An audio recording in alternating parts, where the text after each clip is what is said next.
The first thing you must learn is to forget the sun. Do not think of it as a loss. Do not mourn its warmth on your skin or the way it made the hills of Skyrim gold in the evening. That is sentiment, and sentiment is a vulnerability we can no longer afford. Think of the sun as a clumsy oaf, a loud and witless brute who barges into every room and ruins the subtleties of the world. It bleaches the color from everything. It scours away the secrets that bloom in the dark. We do not need it. We are creatures of the quiet, the still, the deep. The sun is an enemy, yes, but not one you fight. It is a law of nature, like a river you cannot swim against. You do not challenge it. You simply arrange your existence so that you never have to face it. This cellar, this damp stone box, is your classroom now. The smell of wet earth and old wine is your air. The drip of water from the ceiling is your clock. Listen to it. Each drop is a second of your old life falling away. You are hungry. I know it is not the hunger of an empty stomach. It is not a pang you can soothe with bread and cheese. This is a deeper thing, a coiled serpent in your blood that has just woken up. It gnaws from the inside. It makes your teeth ache and your hands tremble. You want to scream. Do not. Sound carries. Sound attracts attention. The world outside this room is full of people who would light you like a torch if they knew what you have become. They are terrified of us, and a terrified man with a pitchfork is more dangerous than any saber cat. Your hunger makes you weak, but it will also make you strong. It is the engine of your new existence. You must learn to control it, to leash it, to make it serve you. Right now it is your master. It screams for release. You will learn to make it whisper. Before I found you, before you were this shivering, half-mad thing, I was a priest. A priest of RK. Ironic, is it not? I spent my life consecrating the dead, ensuring their souls found their way to Aetherius, protecting them from those who would defile their rest. I preached the sanctity of the life cycle, the beauty of the turn from birth to death. I believed it, every word. I believed that undeath was the great abomination, a corruption of the natural order that RK himself had laid down. And now, I am that abomination. I am the thing I once swore to destroy. Do you see the lesson in that? The world is not as simple as the priests would have you believe. The gods are not watching over you. If they were, they would have struck me down centuries ago. There is only power and the will to use it. You have been given a key to a different kind of power. The price is your soul, your warmth, your place in the sun. Many would call it a curse. They are not wrong. But a curse can be a tool if you have the discipline to wield it. I will teach you that discipline, or I will watch you burn. Now be still. The first lesson is patience. We will not hunt until the moon is high and the streets are empty. Until then, you will sit with your hunger. You will learn its shape, its weight, its texture. You will make it your companion, not your tormentor. Let us speak of the thirst. You must understand its nature. It is not merely a desire for blood. It is a fundamental need, as essential as air was to your mortal lungs. To deny it is to invite madness first, and then decay. I knew a fool in Riften once, a newly turned Khajiit named Dromarash. He was a sentimentalist like you. He clung to the tatters of his former morality. He could not bring himself to feed on people. He told me with a straight face that he would survive on the blood of animals. He would hunt the deer in the forests, the goats on the farms. He would retain his honor, he said. I told him he was an idiot. Animal blood is thin, it is weak. It can keep the final decay at bay for a time, but it offers no strength, no clarity. It is like trying to live on watered-down wine. It will not satisfy the thirst. It only agitates it, makes it sharper, more desperate.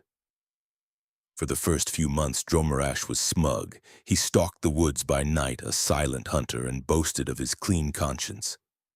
but I watched him. His fur grew matted. His eyes, already luminous in the dark, began to glow with a feverish, feral light. He grew gaunt, his movements becoming jerky and unpredictable. The hunger was hollowing him out, scraping away his sanity piece by piece. He stopped speaking in whole sentences. He would just hiss and mutter to himself, pacing the shadows of the ratway. The animal blood was not enough to keep his mind intact. The beast inside him, the part of the curse that we must all master, was starving. And a starving beast will eventually eat its own cage. One night he lost control completely. It was in the bee and barb. He had not fed in days, and the smell of so much warm, living flesh in one place finally broke him. He did not select a target. He did not wait for an opening. He simply lunged across the common room at a Nord mercenary and tore his throat out in front of everyone. There was screaming, panic. Guards came running. Dromarash, lost in his frenzy, fought them. He was fast, but he was weak from his diet of rats and deer.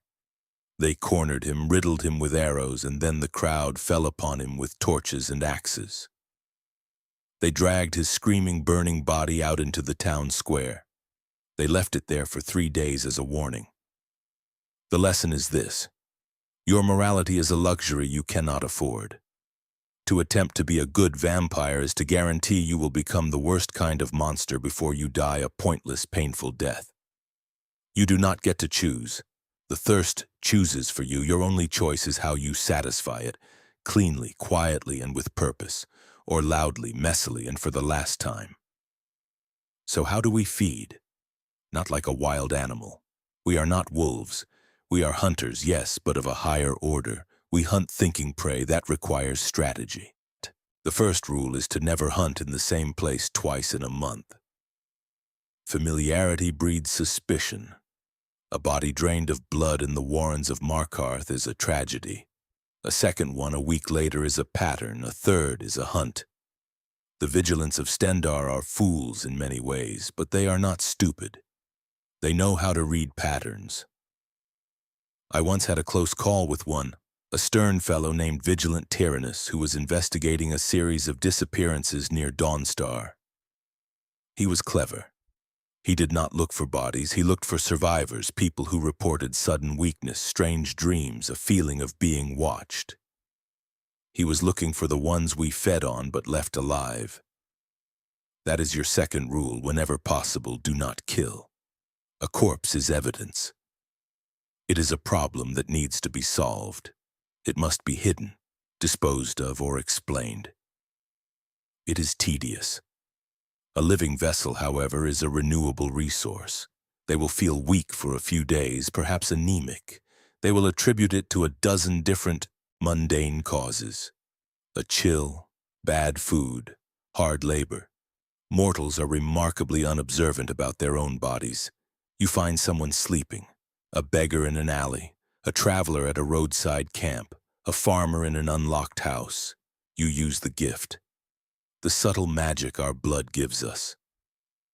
You can calm their minds, make them sleep deeper, make them forget the brief sharpness at their neck.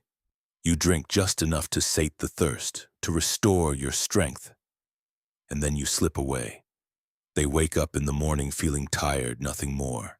They become a whisper in their own memory. This requires finesse. It requires patience. You cannot rush. You must be a shadow. The best hunting ground is a city. Cities are full of people, full of distractions. In a city, a person can vanish or fall ill without anyone looking too closely. Solitude is excellent. The court of the Jarl is full of ambition and intrigue. No one there has time to notice a servant who seems perpetually tired.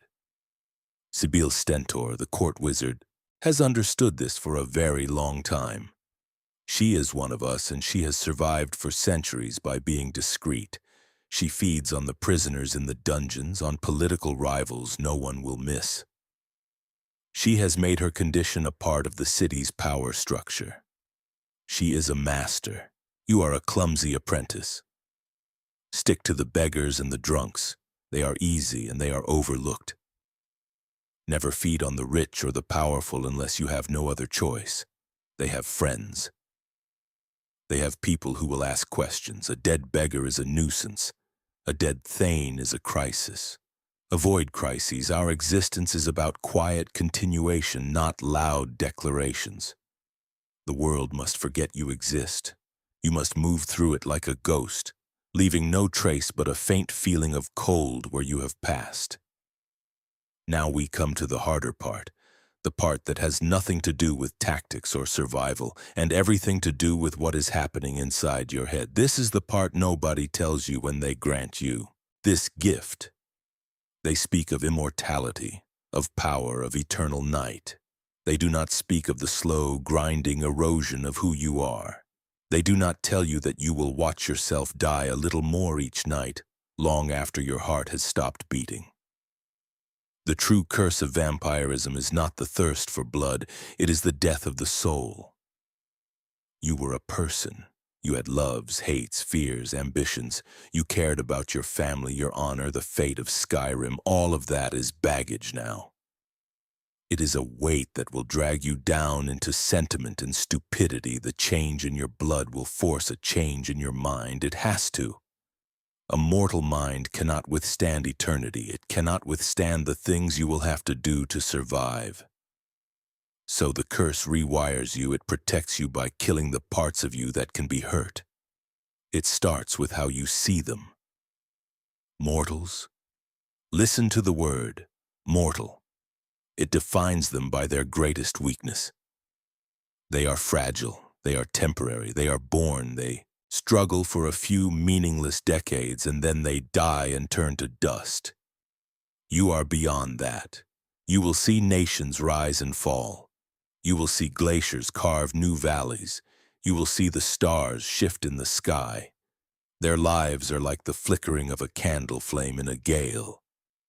How can you take them seriously? At first you will try. You will remember being one of them. You will see a child laughing and feel a pang of something you think is warmth. You will hear a beautiful song and feel a shadow of what was once joy. These are echoes, ghosts. They are the last twitches of a dying nerve. Do not cling to them. They will only make the transition harder. The curse wants you to see mortals for what they have become to you. Food. They are cattle. Some are cleverer than others, some are more beautiful, some are more dangerous, but they are all fundamentally a resource. Their blood is sustenance, their lives are trivial. I remember about a century after my turning, I sought out the great-granddaughter of a woman I had once loved. I had been a priest in Wayrest, and she was a young acolyte full of light and faith. I loved her in my mortal way. Of course, I never acted on it. I was a man of the cloth. After I was taken, I fled High Rock, fled my past. But I never forgot her face. 100 years passed. 100 years of hunting in the dark, of learning the rules of this new existence. I grew powerful. I grew cold. But the memory of her was a small, persistent ember. I convinced myself I wanted to see if her line had prospered. A foolish, sentimental errand. I found her descendant in Coral. Her name was Annabelle. She had the same eyes. She was a merchant with a husband and 2 children. I watched them for weeks. I watched them from the shadows, from the rooftops. I told myself I was protecting them, honoring a memory. What a lie. I was hunting. I was studying my prey. I saw their happiness, their petty squabbles, their love for each other, and I felt nothing. Not a shred of connection, not a flicker of warmth. The face was the same, but the meaning was gone. The ember was dead. All I could feel was the steady, patient thrum of the thirst. All I could smell was the warm blood moving through their veins. One night the husband was away on business. Annabelle was alone with the children. I slipped into their house. It was so easy. I stood over her bed, watching her sleep. She looked so much like her great-grandmother. The same dark hair spread across the pillow, the same peaceful expression. I remembered my vow as a priest of Arche to protect life, to honor the dead. I remembered the love I felt for the woman whose face this was. And then I leaned down, and I drank. I did not drain her. I was not a monster like Dromarash. I was controlled. I took just enough.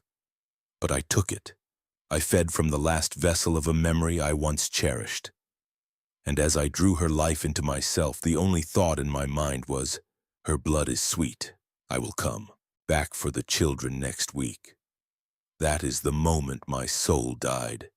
Not when the vampire's teeth pierced my neck in that dark alley in Markarth, but in that quiet bedroom in Coral when I turned a memory of love into a source of food.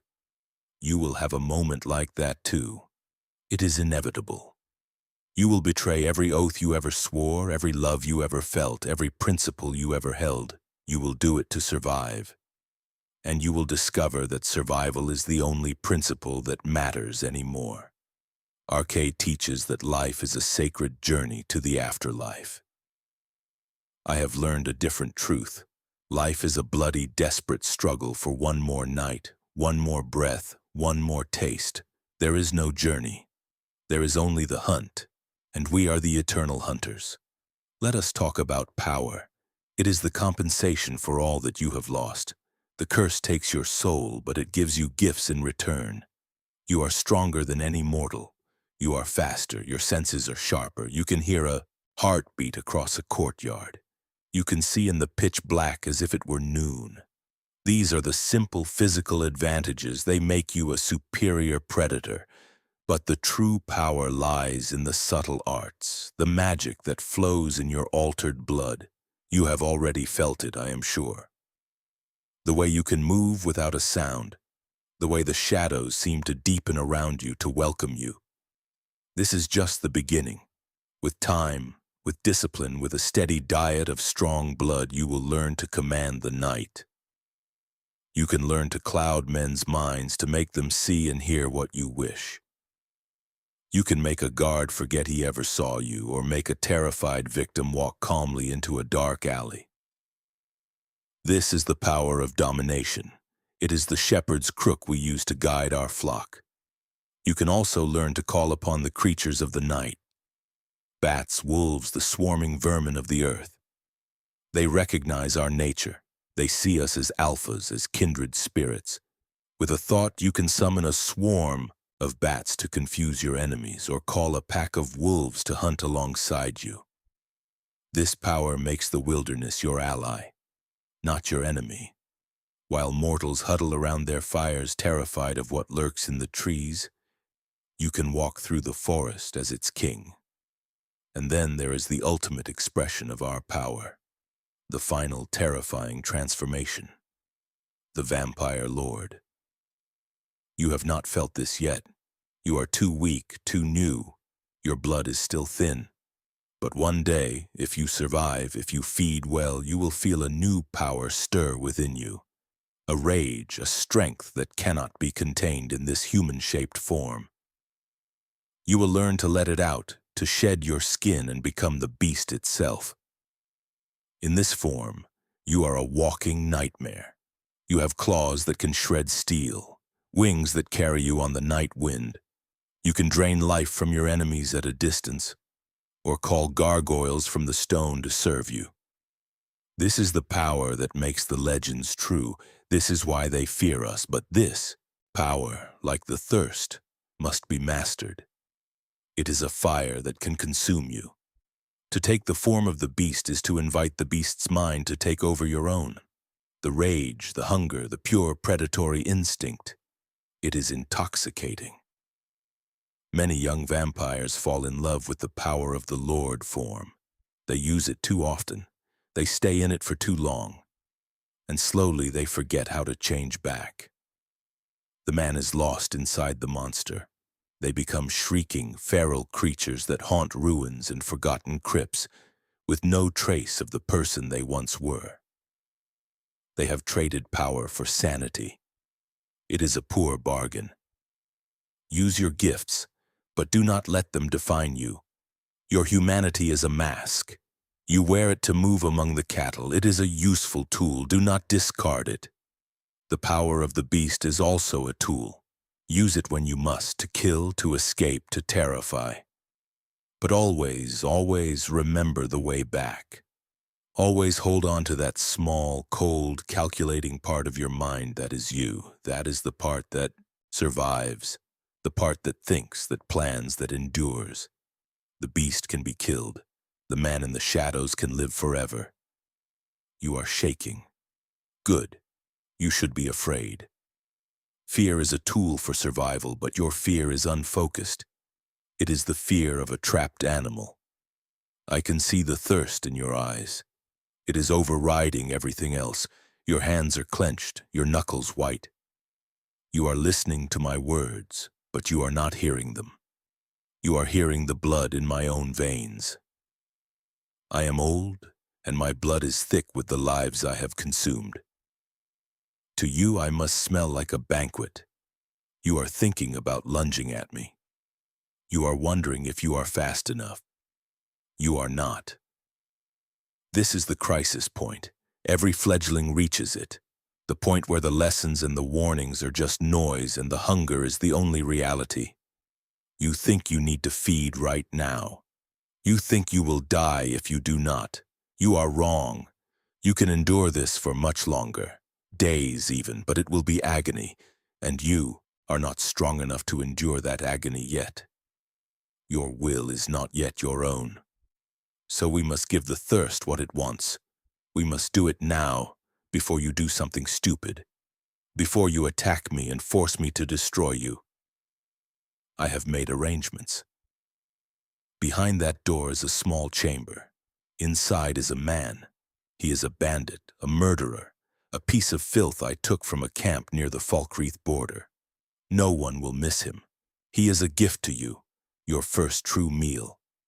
He is bound and gagged. He cannot fight back. He cannot scream. It is a controlled environment, a place for you to learn. I am going to open that door. You are going to go inside and you are going to feed. But you are not going to lose control. You will not tear him apart like a wild animal. You will remember the lesson. You are a superior predator, not a mindless beast. You will approach him. You will use the calming gift I taught you to soothe his terror. You will make him pliant. And then you will drink. You will take enough to silence the thirst, to feel the strength flow back into you. But you will not kill him. You will leave him alive. When you are finished, you will withdraw. You will walk out of that room and you will close the door. And you will be in control. Do you understand me? Look at me. Focus. The hunger is a storm, but you are the rock it breaks against. You will not be swept away. You will stand. You will feed with purpose. You will show me that you have learned something. You will show me that you are worth the time I have invested in you. Now, go. He is not calming. He is struggling against his bonds. Can you hear his muffled cries? Can you smell his sweat, his fear? It is a potent scent, is it not?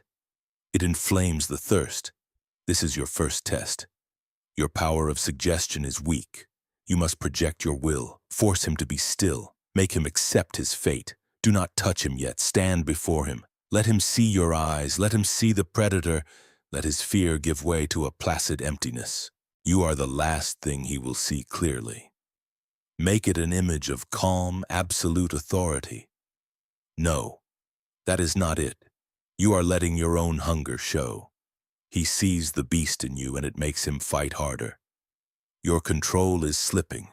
I can see the tremor in your hands. Your teeth are elongating. You are forgetting the lesson. You are forgetting everything but the sound of his heart. Stop. Step back from him. Now.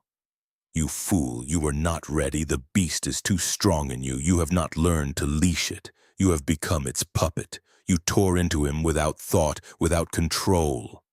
A frenzy. It is a disgusting, wasteful display. Blood everywhere, on the walls, the floor, on you. And you have killed him. You have left a corpse, a problem, a piece of evidence that I now have to dispose of. You have failed the test completely. I should kill you. I should strike you down where you stand, a rabid animal that cannot be trained. It would be the sensible thing to do. You are a thing, liability, a danger to me and to yourself. But your failure is also my failure. I misjudged your readiness. I overestimated the strength of your mortal will. The blame is shared. So I will give you one more chance. Clean yourself up. Use the water in that basin. Get every drop of his blood off of your skin, out of your clothes. When you are done, you will help me carry the body to the deep cistern.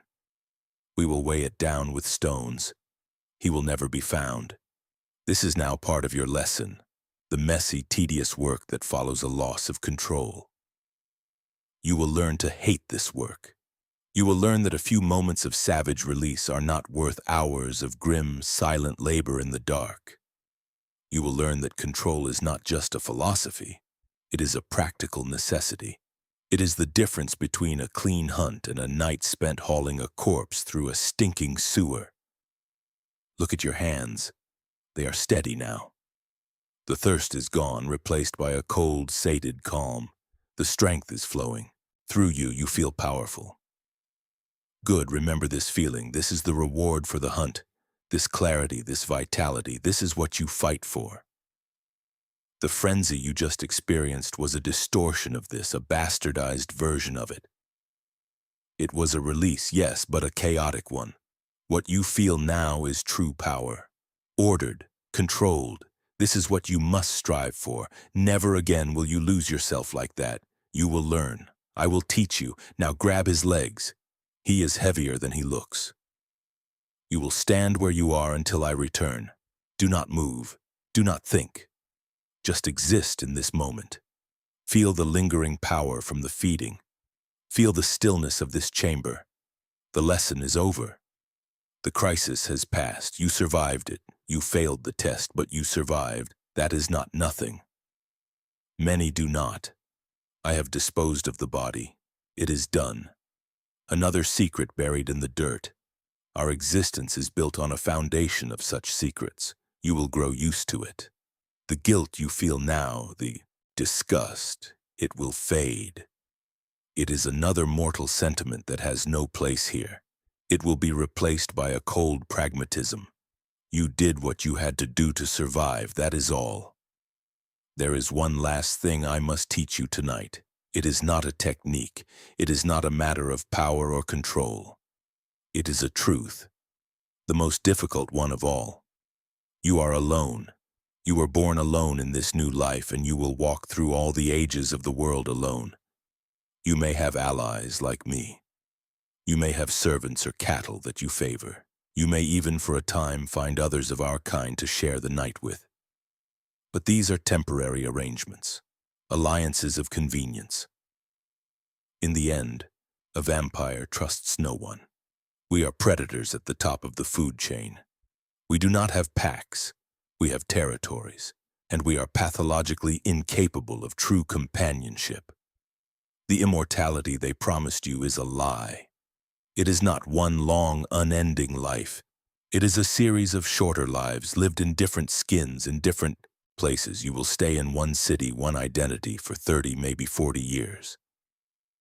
Then people will start to notice that you do not age. They will grow suspicious, and you will have to vanish. You will leave behind everything you have built. You will travel to a new land, take a new name, and start again. You will do this over and over forever. Every friend you make, every position you attain, every comfortable life you build for yourself is temporary. You are a permanent refugee fleeing from the simple passage of time. You will watch everyone you ever knew grow old and die. If you had a family, you will watch your children become grandparents and then wither into dust while you remain unchanged. You will watch their children do the same. You will attend 1,000 funerals until the faces and the names blur into one long gray procession of decay. And you will feel nothing. You must feel nothing. To grieve for them is to be dragged down with them. To love them is to invite a pain that will drive you mad. So you will learn to cut the attachments before they form. You will learn to see the skull beneath every living face. You will learn to be a ghost in your own existence, passing through the lives of others without leaving a mark. This is the price of forever, not the thirst, not the sun. It is the profound, unyielding solitude, the knowledge that you are a static point in a flowing river, and everything is being washed away from you. There is no cure for this, there is no comfort, there is only acceptance. You must accept that you are a creature apart from the world, and find your purpose not in connection, but in observation. You are a witness to the ages, that must be enough. Now rest. You have had a difficult night. Absorb the lessons, absorb the blood. Let the power settle in you. Tomorrow night we will hunt again, and you will do it correctly. Before I go, one final piece of advice. Always check your boots before you leave your haven. The mud of a grave or the blood of a messy kill can cling to the soles. The city guard may not notice your pale skin, but they will notice a trail of cemetery dirt leading to your door. Details matter.